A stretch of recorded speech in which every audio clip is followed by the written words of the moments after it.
Just because we have to have smaller gatherings these days doesn't mean we can't be fancy about it. So here are 3 quick tricks to make your next small gathering or just dinner at home a little bit fancier.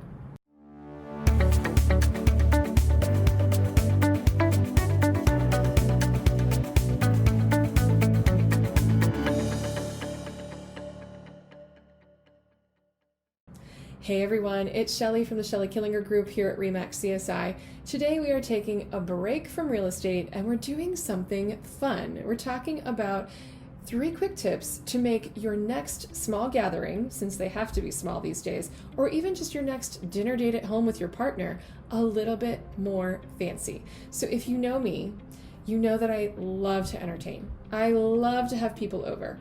Give me a good theme party, a kid's birthday party, a game night, and I am all over it. I absolutely love to have people over. And I've always admired all of the magazines with like the get-togethers and the food and the flowers and everything that's on the pages of all of those magazines. But for years, it just seems so out of reach because we were so much on a budget for all of those years. So over the years of having all of these people over and doing it on a budget, I've come up with 3 no-fail tricks to make your party seem fancy, even on a budget. So trick number 1, and my absolute favorite, is flowers. Not just any flowers, fresh flowers. So I love flowers in general. I feel like they just add a little bit of sophistication and style to pretty much anything. But even when we're hosting or an event or hosting a dinner, I like to have some on the table. I like to have some in the kitchen. I find, however, that a lot of people really think that fresh flowers need to be complicated, and I actually don't agree. I think that fresh flowers are absolutely the opposite. So there are a couple different ways you can go about adding fresh flowers to your next dinner party. You can actually just pick them from your yard. I mean, we happen to grow a lot of flowers because I like to garden. So if you planted a few flowers, even if they're just in pots on your back porch, a lot of them, if you clip them, will rebloom. So you'll have a continuous source of flowers. So what we do a lot of times, if we're going to have people over, we cut a basket of flowers and we just take a handful of the flowers, put them in a few mason jars or a few different kinds of vases. They don't even have to match. The vases don't have to match. With some greenery, put some water in it, and call it a day. You arrange them down the center of the table, and people are always impressed. The second way to do fresh flowers is really simple. You just head to your grocery store. I found that Whole Foods has an amazing selection of flowers. A lot of times, even my local Giant Eagle has an amazing selection of flowers, and you don't need to fancily design them in some sort of arrangement. You just pick up a couple stems of the same kind of flower, and even if you just take 1 hydrangea and stick it in a vase, and you put a few of these down the center of your table, it's going to turn out beautifully and people will be impressed. So definitely take the time to have fresh flowers. It will add some instant style to your event and just make it seem a little bit more fancy.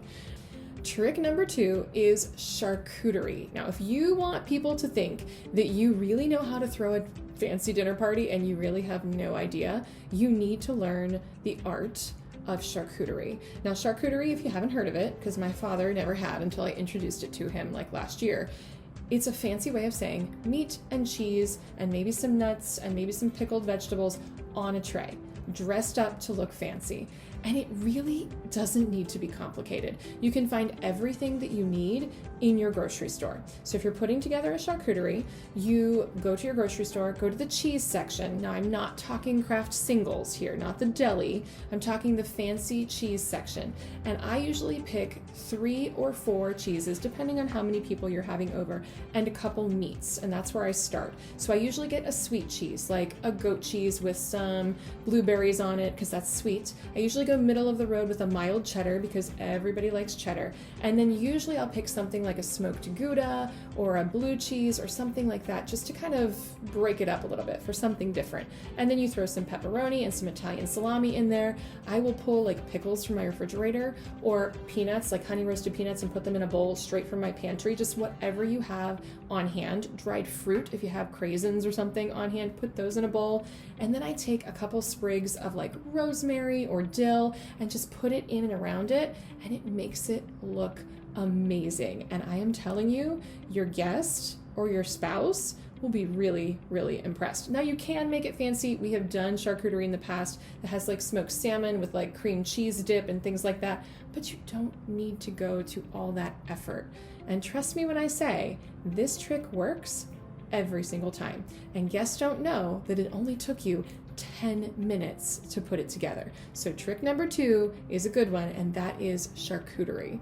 Trick number 3 is a signature cocktail. So anytime you go to a special event like a wedding or a big gala or something like that, they always have these fun signature cocktails. So why not add one to your small dinner party or even your next dinner at home with your partner? A signature cocktail is just a kind of way to spice things up a little bit. And we actually love my go-to, which is the skinny margarita. And if you follow us on social, you probably saw I posted about it a while ago on National Tequila Day in July. And if you missed it, here is the recipe, and you can pause the screen and take it down. It's definitely a fan favorite in our house. It only takes a couple minutes to make. It's low on calories. But even if you're not a tequila fan, what are you a fan of? If you're a champagne fan, maybe just type into Google champagne cocktails and come up with something really interesting to surprise and delight your guests with. If you're not a drinker, there are so many great mocktail recipes out there as well, with all of the fun flavored seltzer waters and all of the fun flavored syrups that are out these days. Mix some of those together, garnish it with something fun, and you'll have a fun mocktail as well. So those are my 3 never fail tricks to throwing a fancy dinner party on a budget. Even if it's just you and your partner, go for it, guys. Even though we have to have small gatherings these days, it doesn't mean we can't be fancy. So thanks so much for watching, guys. I hope this video was fun. Definitely subscribe to our channel so you don't miss out on any of our future videos. We post all about real estate and all about the home and fun things in between, like hosting fancy dinner parties. Thanks so much, guys. I'll see you next time.